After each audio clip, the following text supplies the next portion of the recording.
Olá pessoal, tudo bem com vocês? Então hoje a gente vai para a nossa aula 8 de Química Orgânica, que é a aula sobre isomeria óptica. Na aula passada a gente viu isomeria plana, isomeria geométrica dos tipos cis-trans. Agora a gente vai falar sobre a isomeria óptica e depois a gente vai fazer uns exercícios para fechar essa parte de isomeria, tá bom? Então vamos lá. Vamos começar falando o que são os isômeros ópticos. Isômeros, como o nome já diz, gente, a gente viu na outra aula, são aqueles que têm a mesma fórmula molecular, que é o número de átomos, só que diferente fórmula estrutural, que é como eles se arranjam no espaço.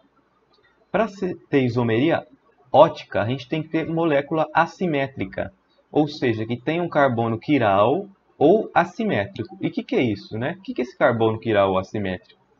Aqui a gente tem um exemplo, ó, é um carbono que está ligado a 4 grupos diferentes. Tem que ter 4 ligantes diferentes. Pode ser qualquer coisa. Pode ser um alquil, uma cadeia CH2, CH2 aqui. Pode ser um bromo, um iodo, um hidrogênio. Só que ó, eles têm que ser diferentes. A tem que ser diferente de B, tem que ser diferente de X e de Y. Todos eles têm que ser diferentes. Então, carbono com 4 ligantes diferentes vai ser um carbono quiral, muito importante.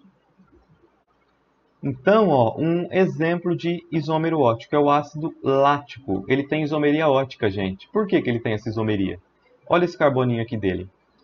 Ele está marcado com asterisco justamente porque ele é assimétrico. Ele está ligado a um grupo diferente do outro. Ó, 4 grupos diferentes, está vendo? 4 ligantes diferentes, o carbono é assimétrico. Olha lá, representado com C asterisco.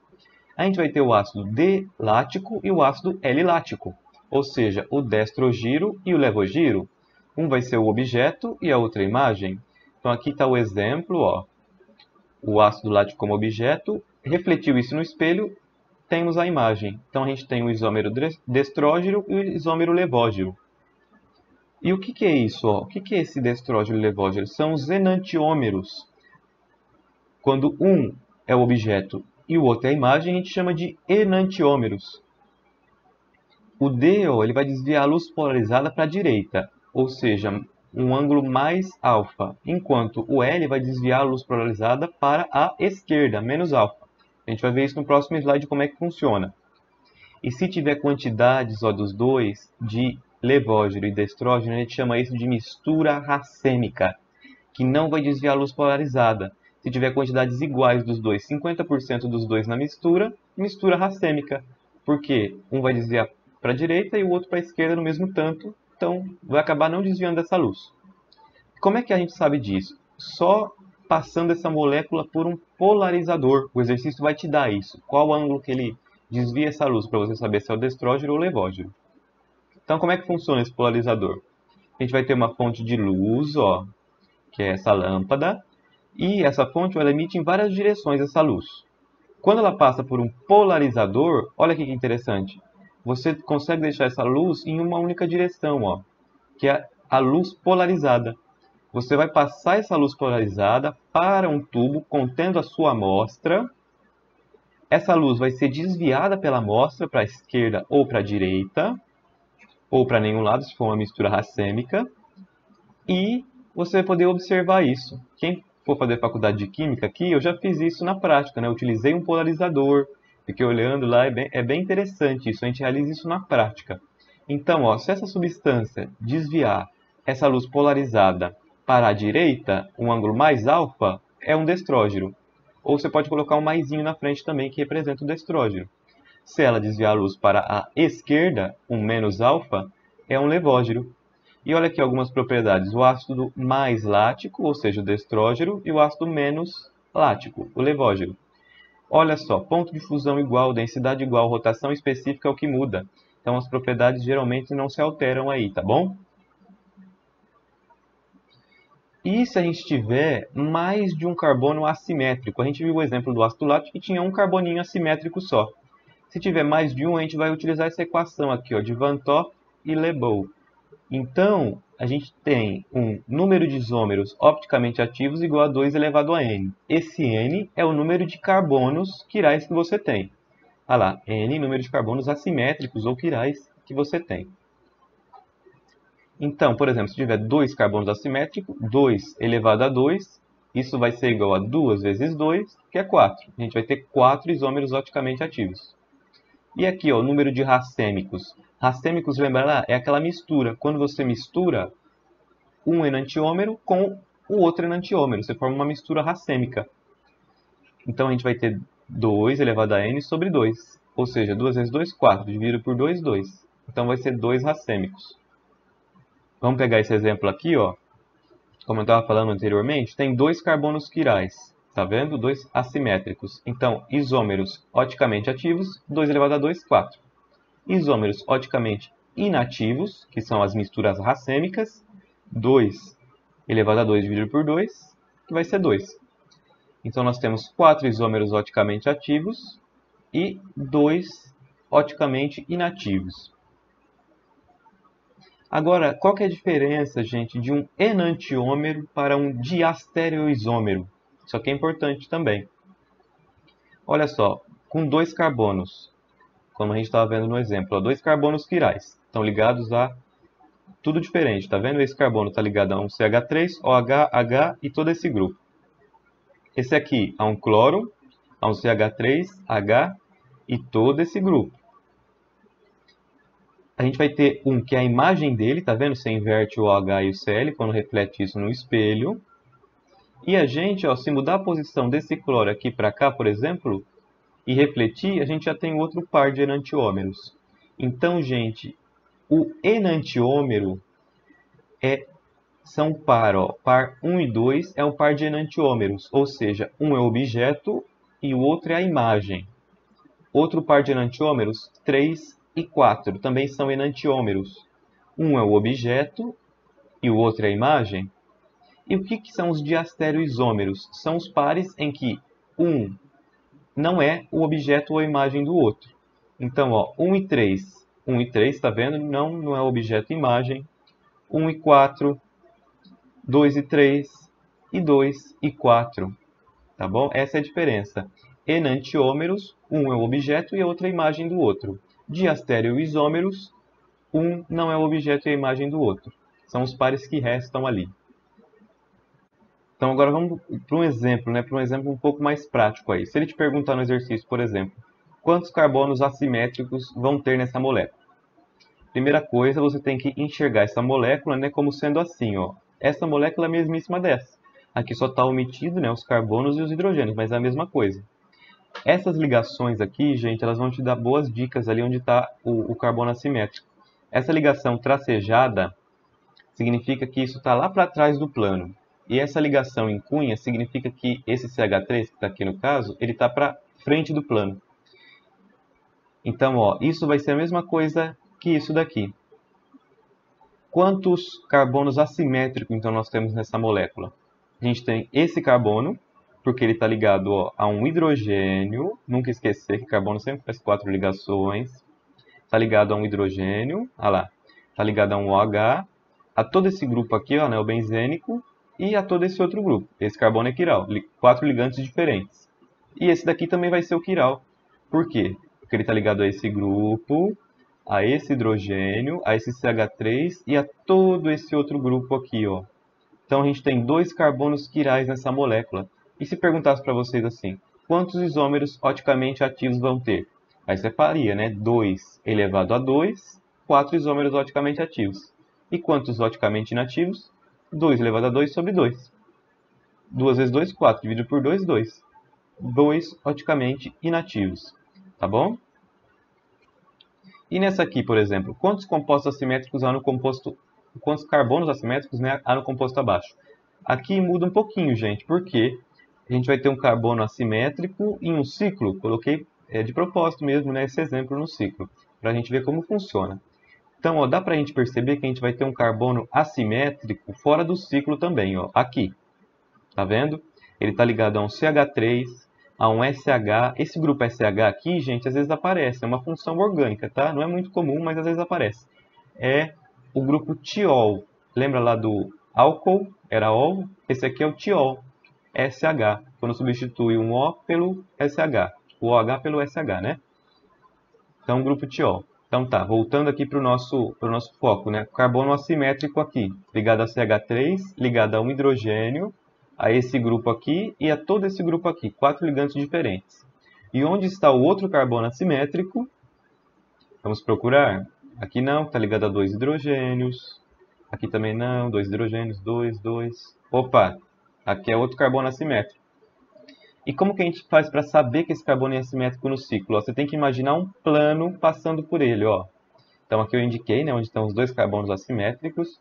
Como você sabe, ó, nesse carbono aqui, ele vai estar ligado a 4 ligantes diferentes também. Ele vai estar ligado a um hidrogênio. Sempre lembrem, gente, o hidrogênio está omitido aqui nessa fórmula de bastões, mas tem o hidrogênio aqui, tá bom? Então ele está ligado a um hidrogênio. Está ligado a todo esse grupo aqui, ó. E aqui você traça o plano para saber o quê? Se esse lado do ciclo vai ser igual a esse lado. Então, ó, ele está ligado a CH2 e é um nitrogênio. E aqui ele está ligado a CH2 e é outro CH2. É diferente. Esse lado aqui é diferente desse. Então, esse carbono está com 4 ligantes diferentes, satisfazendo a condição que é para ele poder ser quiral. Então, esse carboninho aqui é quiral. Está ligado a todo esse grupo aqui, a esse e a um hidrogênio. Então, é um carbono quiral aqui. Agora, vamos para as questõezinhas propostas. Vamos praticar essa parte de isomeria, né? Tanto a que a gente viu na outra aula, a plana, a geométrica, quanto essa que a gente viu hoje, que é a ótica. Então, primeira questão, vai funcionar daquele mesmo jeito, né? Eu vou dar uma paradinha aqui, vocês parem o vídeo aí, tentem fazer sozinhos, depois eu volto corrigindo, tá bom? Segunda questão.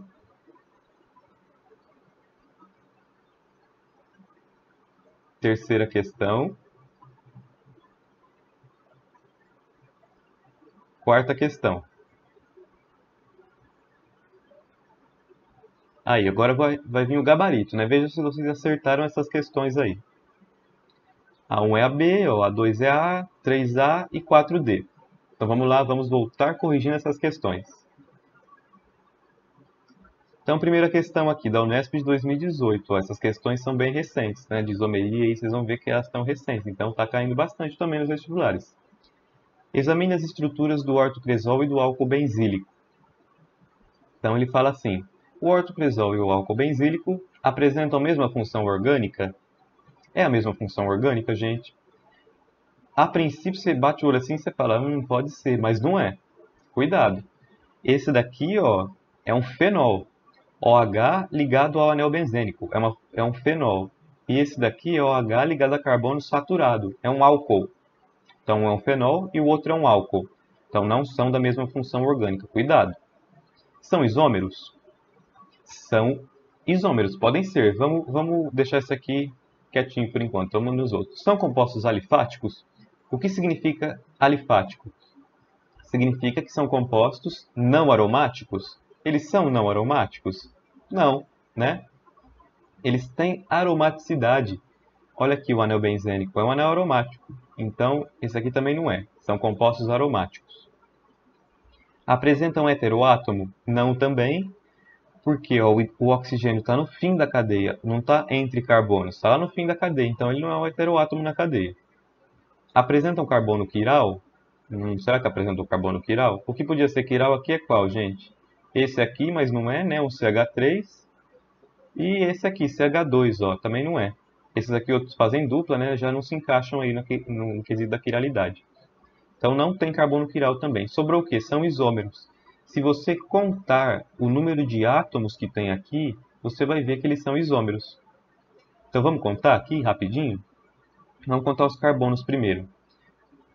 Então tem 6 carbonos do ciclo, 7 aqui, 7 carbonos, C7 e os hidrogênios. Aqui tem 3, ó, carbono ligado a 3 hidrogênios aqui, então 3, 4, 5, 6, 7, 8. 8 hidrogênios e um oxigênio. C7H8O. Vamos ver se o outro também é essa fórmula molecular? 6 carbonos, 7, C7, H, aqui tem 2, ó. 2, 3, 4, 5, 6, 7, 8. H8O também. Então, os dois têm a mesma fórmula molecular, só apresentam fórmulas estruturais diferentes. São isômeros, tá bom? Vamos para 2 agora. Então eles falam, né? As abelhas utilizam a sinalização química para distinguir a abelha rainha, lá. A rainha produz o sinalizador químico conhecido como ácido 2-hidroxidec-2-enóico, enquanto as abelhas operárias produzem o ácido 10-hidroxidec-2-enóico. Nós podemos distinguir abelhas operárias e rainhas pela sua aparência, mas entre si elas usam essa sinalização química para perceber a diferença. Pode-se dizer que vem por meio da química. Então elas enxergam por meio da química, olha que legal. As moléculas dos sinalizadores químicos produzidas pelas abelhas rainha e operária possuem diferença na... Elas têm diferença na fórmula estrutural, será? Então, primeira coisa desse exercício, gente, você tinha que desenhar essas moléculas. Como você começaria? Olha aqui o que ele fala, DEC. DEC significa uma cadeia de 10 carbonos. Então, você teria 10 carbonos, né? Você ia desenhando lá os bastõezinhos até formar 10 carbonos. Numeraria eles. No carbono 2, você ia colocar uma ligação dupla. E no carbono 9, um OH, ó, um hidróxido. Então, ó, gente, esse daqui desenhou, né? Ó, 10 carbonos. Ó, o que ele falou, no 9 vai ter um hidróxido. No 2 vai ter uma ligação dupla em... E olha aqui o que ele coloca, ácido, né? Ácido e no finalzinho oico. Esse ácido vai estar na posição 1, C dupla OH. Quando não coloca a posição da função orgânica, ela obrigatoriamente está na 1, tá bom? Lembra lá das nossas aulas de nomenclatura. E nesse daqui, ó o que vai mudar? A posição desse OH. Vocês estão vendo? Ó, esse OH está na posição 10 aqui e esse está na posição 9. Então é isso basicamente que muda de um para o outro. Então ele fala assim, diferença na fórmula estrutural? Eles têm diferença na fórmula estrutural, gente? Tem, né? O OH está na posição 9 e o outro está na posição 10. Então já é essa letra A aqui, ó, marca ela. Tem diferença na fórmula molecular? Não, são isômeros, né? Se você for contar, ó, vai ser C10H18O2. Não se esqueçam dos hidrogênios que não aparecem ali, mas estão ali para o carbono completar as 4 ligações, tá bom? Possuem diferença na identificação dos tipos de ligação? Também não. Contagem do número de carbonos? Também não. Identificação dos grupos funcionais? Também não. Então eles têm diferença na fórmula estrutural, ou seja, são isômeros. Né? E aqui dá para a gente ver que eles são isômeros de posição. Ó, a função orgânica estava na posição 9 e o outro na posição 10. Isômeros, tá bom? Questãozinha 3. A resolução está um pouquinho ruim dessa, né? Mas vamos lá. O citral, substância de odor fortemente cítrico, é obtida a partir de algumas plantas como capim-limão. Isso aqui não é importante. Ah lá. Sua fórmula molecular é C10H16. Ó, é isso. Com uma cadeia alifática de 8 carbonos. Falou que a cadeia tem 8 carbonos. Duas insaturações nos carbonos 2 e 6. Então vamos ver esses aqui, ó. Aqui a gente vê, vamos ver esse A. 1, 2, 3, 4, 5, 6, 7, 8. Todos aqui, se vocês forem contar, vão ter 8 carbonos na cadeia alifática. E ele fala aqui, ó, duas insaturações nos carbonos 2 e 6. Então, ó, lembra lá que a contagem começa sempre próximo do grupo funcional. Na nossa aula de nomenclatura também tinha isso, né? Da prioridade. Então começa a contagem daqui da cadeia, ó. 1, 2.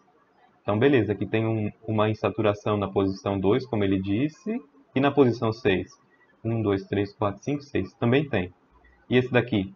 Tem na 2, tem na 6. Na 2 e na 6. Opa, esse aqui já não, ó. Tem na posição 2? Tem, mas, ó, 3, 4, 5. Então, esse aqui já elimina. A insaturação está na 5 aqui, não é esse daqui. E esse aqui é a mesma coisa, ó, a insaturação na 5. Então, pã, já cortamos eles dois aí da nossa resposta. Descarta eles. Depois ele fala, ó, dois grupos substituinte metila nos carbonos 3 e 7. Então vamos lá. Aqui, ó, 1, 2, 3. Tem uma metila. 4, 5, 6, 7. Tem metila também. 1, 2. Opa! Tem uma metila no carbono 2 aqui. Não é esse. Então esse aqui já pode cortar ele daqui. E esse daqui? 1, 2, 3. Metila está na 3. E o outro está na 7. Então beleza. Depois ele fala assim, ó. Sobrou esses dois então, né? O citral possui dois isômeros geométricos, sendo trans o que mais contribui para o forte odor. Então o trans é o que tem o odor mais forte. Para que se consiga atrair um maior número de abelhas para uma determinada região, a molécula deve estar presente em alta concentração no produto a ser utilizado Ou seja, ele falou aqui, ele quer a molécula trans, né, para atrair o maior número de abelhas. Então, gente, ó, qual que é o trans daqui? Se a gente traçar uma ligação um plano aqui nessa molécula, ó, esse substituinte aqui tem a maior prioridade e esse daqui, eles vão ficar em lados opostos desse plano, está vendo? O plano é aqui, ó. Sempre traça ele na dupla. Um fica para baixo, o outro fica para cima. E esses são de maior prioridade, esse grupo todo aqui e esse aqui. Aqui, lembra lá, tem um hidrogeninho aqui, ó, ligação com H. Então, esse daqui e esse ficam em lados opostos, esse vai ser o trans, tá bom? Ou também pode ser o isômero E. Lembra lá? Tem o E e o Z também. Ou seria o isômero E aqui. E esse daqui, gente? Se você traçar o plano, os de maior prioridade, ó, aqui seria um hidrogênio também, nunca esqueçam, mas os de maior prioridade ficam na parte de cima desse plano. Então, esse daqui é o cis, então não é esse, é a resposta A, que é o trans que ele quer. Agora, o último exercício para a gente finalizar. Considera substâncias com as estruturas. Então, ele dá aqui várias estruturas, né? Com relação a essas substâncias, todas estão corretas, exceto, então ele pede qual está errada. Então, vamos ver. 1 e 4 são isômeros de função. 1 e 4, batendo o olho assim, são isômeros de função. Por quê? Se você for contar, eles têm o mesmo número de carbonos, hidrogênios e oxigênios. E, ó, um é a função OH e o outro é a função éter. Funções diferentes, isômeros de função. 1 e 2 são isômeros de posição. Então, olha aqui, 1 e 2. Batendo o olho também dá para ver que são isômeros de posição. Por quê? O OH está na posição 1, 2, 3, 3, e o outro, o OH está na posição 2. Isômeros de posição. Verdade. 2 e 3 são isômeros de cadeia. Então, vamos ver aqui, ó, 2 e 3. Também dá para bater o olho e saber que são isômeros de cadeia, né? Por quê? Esse daqui, ó, e lembra lá, sempre, gente, contem os números, a fórmula molecular, né? O número de átomos. E a minha dica nesse exercício aqui era colocar assim embaixo, C tanto, H tanto, ó. Em cada um deles está para vocês sabendo qual é o isômero um do outro ali. Para ter certeza, né? O 2 e 3 são isômeros de cadeia? Então tá, se contou lá os átomos, viu que são iguais. E são de cadeia mesmo? São de cadeia, porque uma é cadeia normal e o outro é uma cadeia ramificada. Olha aqui, ramificou. 1 e 3 apresentam isomeria geométrica. Cadê 1 e 3? 1 e 3, isomeria geométrica? Muito estranho, não tem isomeria geométrica, né? Por quê? Para ter isomeria geométrica, a gente tem que ter carbonos com ligação dupla e ligantes diferentes. Aí a gente pode ter isomeria geométrica. Como aqui não tem nenhuma ligação dupla, né? Que é uma cadeia aberta e não tem ligações duplas, então não tem isomeria geométrica. Então esse daqui seria o errado. E vamos ver, confirmar o último. 2 e 3 contém átomo de carbono quiral? Vamos ver? Olha o 2 aqui, olha o carbono quiral aqui, ó. Está ligado a um hidrogênio, a um CH3, a todo esse grupo e a um OH. É um carbono quiral. E o 3? O 3 também, ó. Olha o carbono quiral aqui, ó. Ligado a um OH, um CH3 e a todo esse grupo e um hidrogênio também. 4 grupos diferentes. Então, está correto também. A alternativa correta aqui seria a D, né? Que no caso é a que está errada do exercício, tá bom? Então, é isso. Nós acabamos a aula de hoje. Essa foi a aulinha de hoje, gente. Qualquer dúvida que vocês tiverem, podem me chamar, ó, no WhatsApp, Facebook, vão para os plantões também. Sintam-se à vontade para tirar essas dúvidas pelo meio que vocês acharem melhor, tá bom? Melhor para vocês. O importante é que vocês realmente não fiquem com as dúvidas. A gente está preparando um simuladinho para vocês, né? Vão ter questões de isomeria no simulado, de funções orgânicas, de cadeia. Vai ser bem interessante, tá bom? Para vocês ir treinando esses conceitos que foram aprendidos até agora. Então, muito obrigado pela atenção de vocês e até a próxima.